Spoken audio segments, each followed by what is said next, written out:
Attention, all true believers. Marvel Comics is on the air.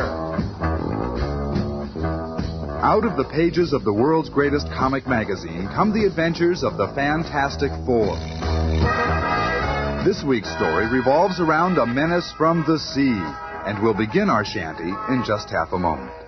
Our story this week picks up where we left off last week. The Fantastic Four have returned to their headquarters in the Baxter Building after Johnny Storm, the Human Torch, had defeated the Miracle Man. I'm sure it'll all come back to you as we proceed. Somewhere out there among the teeming millions of New York City, Torch is hiding from us. We've got to find him. But he can stay hidden for all I care. He's nothing but a spoiled teenage brat anyway. How can you talk about my brother that way? He saved us from the Miracle Man, and he may be out there hurt or in trouble. Oh, I'm sure Johnny's all right, Sue. As for you, Ben, it's all your fault that he ran off in the first place. Oh, sure. Everything around here's my fault. It is your fault, Ben. Johnny ran after the Miracle Man single-handedly, and single-handedly he defeated him. And thanks to the torch, the atomic cannon was returned safely to the Army. And everyone was happy about it. Everyone except you. You were jealous of Johnny's achievements, so you picked an argument with him. Your bickering made him leave us. I'm through with you, you big bully. And I'm through with the Fantastic Four. Understand? Through. Well, we're going to find that youngster, and that means you too, Ben. And when I find him, I'll teach him to run out on us like that. Oh, Reed, darling, if he harms my little brother. And so the Fantastic Four, minus one, set out in their fantastic car to search the megalopolis. You check the village where you and Johnny grew up. Okay, Reed. Ben, you cruise the west side and check garages. And what are you going to be doing, Reed, darling? Oh, Ben, give me a break. Okay, this is where we separate. Release sections. Thus, the long search begins. Susan Storm lands in the center of town. Johnny loves this neighborhood. There are so many people his age. Here's a good place to start searching on a hot day. The soda fountain where Johnny hangs out. And there's one of his pals. Excuse me. Huh? Have you seen my brother, Johnny Storm? What? I must be hallucinating. Some funny-sounding chick's voice out of thin air. Oh, wait a minute. If you're hallucinating, then I'm hallucinating. And I'm getting out of here. I never understood why he hangs out here. These kids sure scare easy. Oh, well, back to the search. Back to the search indeed. We find Mr. Fantastic in Central Park, near the bike trails. There are some cyclists. Maybe they've seen Johnny. I'll just race him here. What? Mr. Fantastic. Hey, I didn't know you were for real. I'm real enough. But tell me quick, have you seen Johnny Storm the Torch? No, man, I haven't. Hey, say, how do you stretch your No time to body chat right now. that? Sooner or later, I'll find someone who's seen him. But little does Mr. Fantastic know that less than a mile away, in Swanson's garage... Nobody can modify an engine like you, man. Yeah, that's incredible. You're only saying that because it's true. You know, the whole country is looking for the Human Torch. Yeah? And he's right here working with us on cars.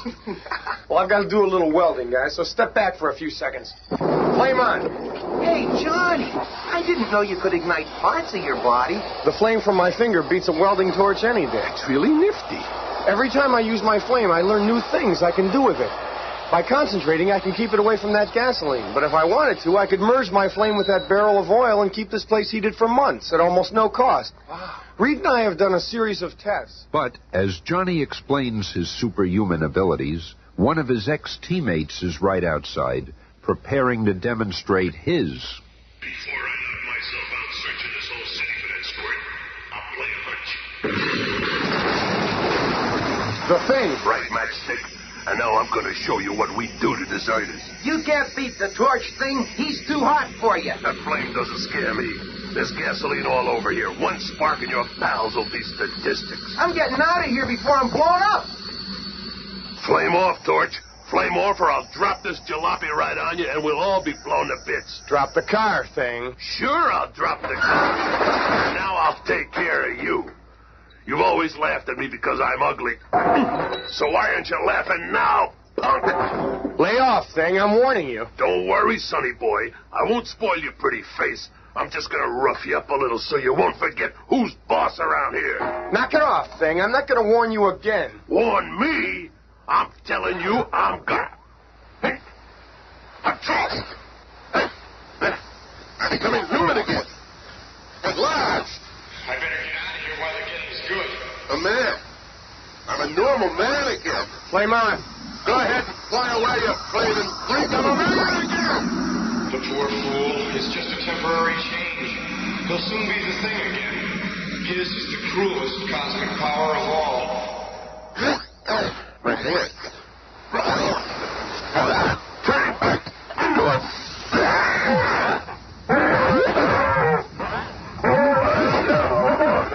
And even as Ben Grimm reverts to his cosmically altered form, Johnny Storm reaches his chosen place of seclusion in the Bowery. No one will find me down here. I'll just lose myself among all these human derelicts. I better get off the streets. That flop house over there looks as good as any. 2 bits a night, buddy. In advance.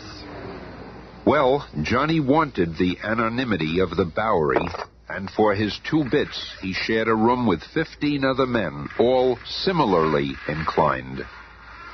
Well, it ain't the Waldorf, but I'll be safe here while I plan my next move. Hey, pal. Could I see that comic book over there? Sure, Mac.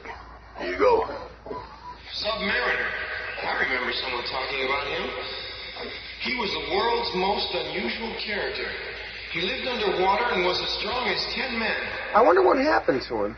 He was supposed to be immortal. You know about Submariner? What? Oh, yeah. You got a bum over here who's as strong as that guy's supposed to be. Yeah? Hey, old man, wake up. Well, you make me. Come on, old man. You got a lieutenant here. Show what you can do. Oh, I want to sleep. Well, leave the old man alone. He's probably tired. Well, he's never too tired for this. Come on, you mangy bum. Get his phone book in here. Go away, you puny frame. Let's teach him a lesson, boys. Get him. I'll been spoiling for a good fight. I said, go away, all of you. I'm tired of showing my strength. I just want to remember who I am, what I am. I've spent so many years here in this fog, my mind's a blank. Look, his guard is down. How's our chance? Yeah, I never like to creep anyway. Hold it. Leave him alone. Can't you see he's sick? He's got amnesia, loss of memory. He doesn't even know who he is. Yeah, but we'll beat it back in him. Wait a second. I've got an easier way. First, let's show him what he really looks like. Let's give him a hot shave. Flame on. Hey, what's that? You've got to be the Human Torch. I can control my torch flame to within a hair's width. Look at his face. It can't be. It is. It's Submariner. At the same moment that Johnny Storm makes his incredible discovery, the other members of the Fantastic Four are continuing their search for him. Have you fellas seen a flaming teenager flying around the city? Holy smokes, I've read about you guys, but I never dreamt that you really existed. We exist, all right.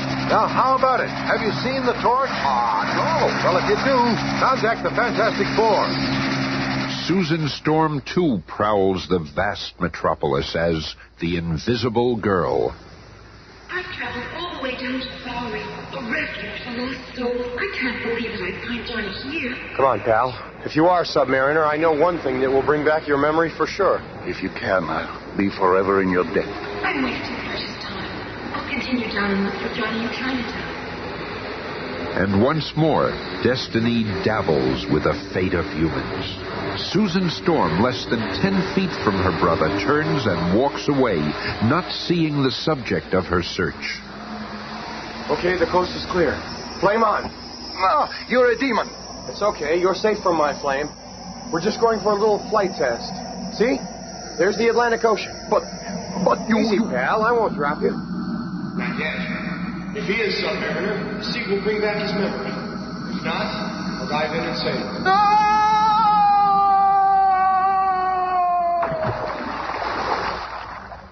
Once submerged in the mighty Atlantic, a startling change comes over the derelict. In one sweeping motion, he removes his outer garments and stands revealed as the legendary ruler of the sea, the invincible Prince Namor, the Submariner. I remember who I am now. I must return to my family, my friends, to my undersea kingdom. Once again traveling in his native element like a rocketing torpedo, Prince Namor soon reaches his almost forgotten land, only to find... Destroyed. It's all been destroyed. Oh, what's that glow in the water there? It must be radioactivity. Now I know what happened to my world. The selfish humans poisoned our water with their atomic tests. My people, though not harmed by the radiation, must have moved elsewhere, dispersed when this part of the undersea environment was no longer inhabitable. The oceans are vast, nearly endless. How can I ever find them? Where shall I begin to look? And moments later, Johnny is standing at the pier. You're back. You are Submariner. I'm so glad you're safe. Do not be proud of what you've done. By returning my memory, you have signed the death warrant for the whole human race. What are you talking about? I'm talking about a revenge. The revenge I shall have for the destruction of my undersea kingdom. I am Prince Namor, the Submariner. And now you shall fear my strength as it is turned against you. And so speaking, Submariner submerges, leaving Johnny Storm alone. I better warn the others.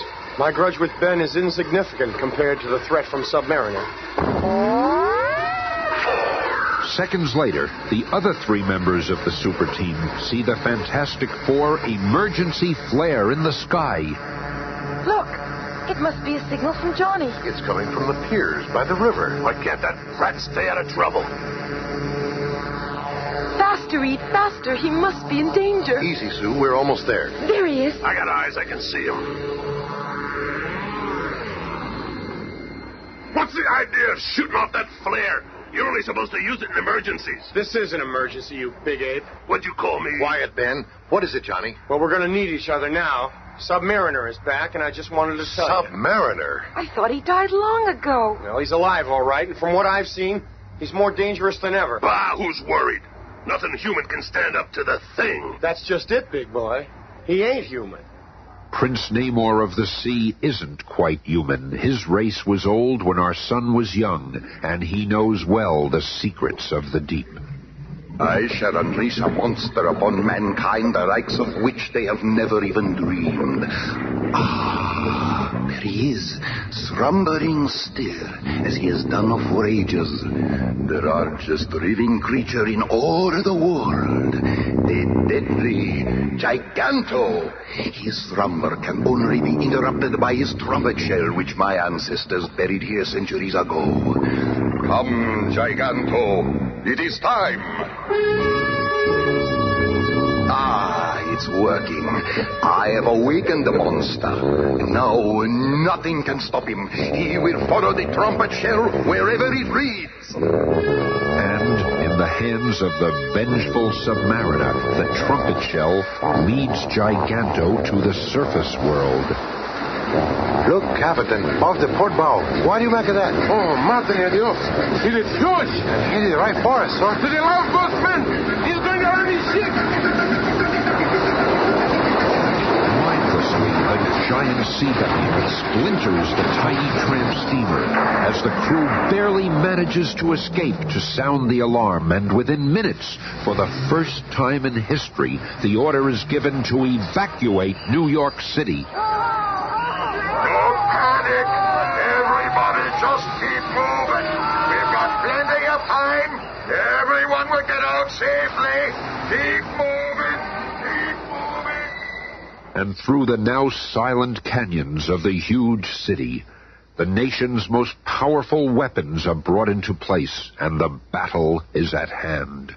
Sector 2 reporting, sir. We can see the monster coming into New York Harbor. A monster is coming within range. Prepare to launch ground control missiles. 5 seconds. 3 seconds. Fire! Look at that. Those rockets didn't even slow the monster down. What will happen when it reaches the city? Hey, there's Reed. He's going after the monster with the Fantastic Car. Maybe This chemical smoke will confuse the creature, slow it down before it reaches shore.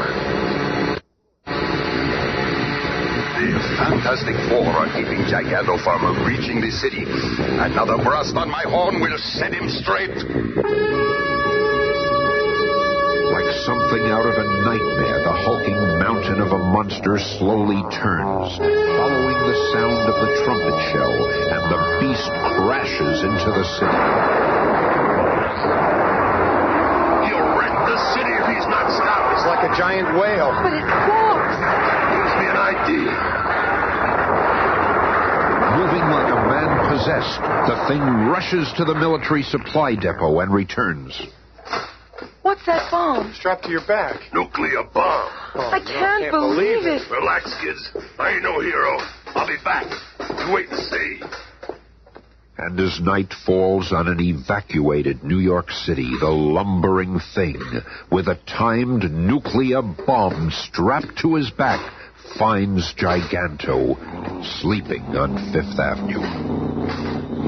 All I gotta do is slip through that joker's teeth and get inside, like in the Bible. Then I gotta get out again before this little number goes off. Yeah, that's all. Well, here goes. This bomb is heavy. Boy, it sure is weird in here. I hope he doesn't wake up before I get out. Slowly, warily, knowing that each step might be his last, the thing walks deeper and deeper inside Giganto, the monster from the sea.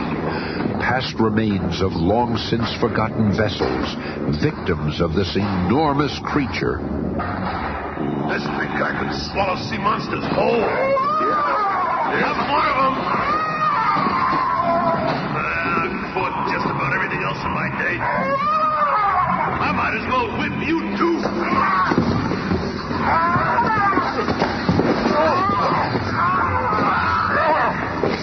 That takes care of that. And this is as good a place as any to put this nuclear firecracker. There. Now I gotta get out of here. This mouth is shut. I'm a goner. Oh, I can see the street. Look at me.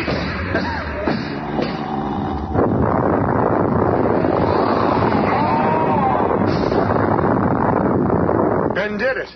Submariner's monster is dead. He saved the city, maybe even the world. The explosion blew him right out of the monster like he was shot from a cannon. I didn't think anything could stun the Big Ape.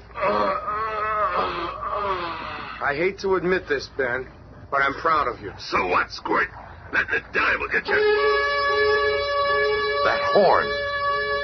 Soon the whole world will again know the Submariner.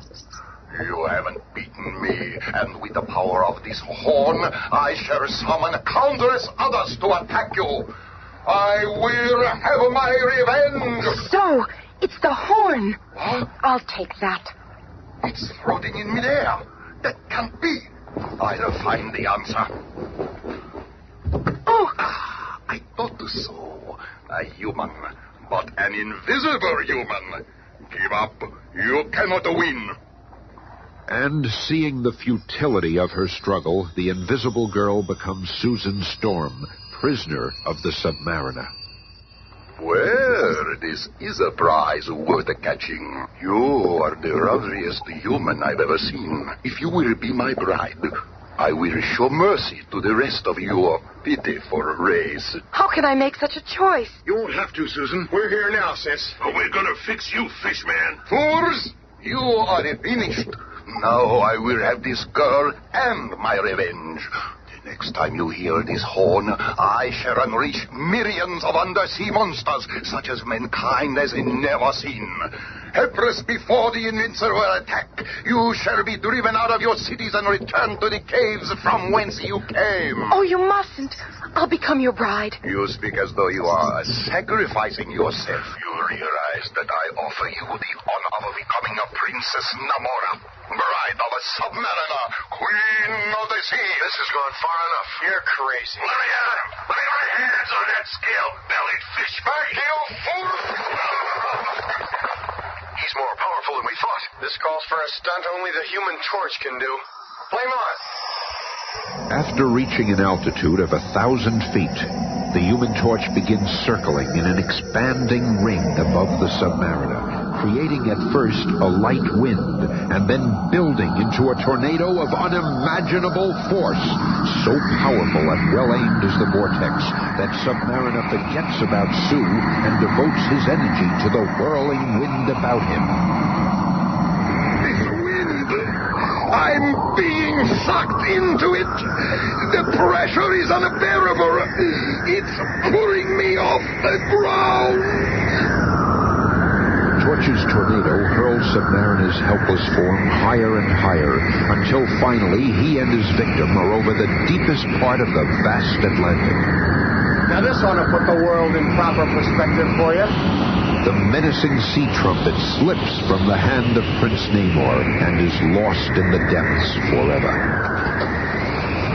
Moments later, revived by the water's magic healing powers, Submariner reaffirms his vengeful vow.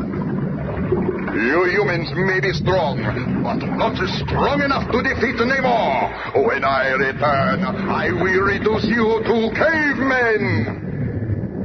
Yes, perhaps he will be back, but he will still have to face the most incredible quartet of humans in all the world. I don't think you should have let him return to the sea, Johnny. I got a hunch he's going to be back, and I can't wait. Let's cross that bridge when we come to it, Ben. When he returns, we'll be waiting. Be with us again on Monday when the Fantastic Four will encounter the diabolical doings of Dr. Doom. The Fantastic Cast is Cynthia Adler, Bob Maxwell, Bill Murray, Jim Pappas, Jerry Terheiden. narrated by Smilin' Stan Lee.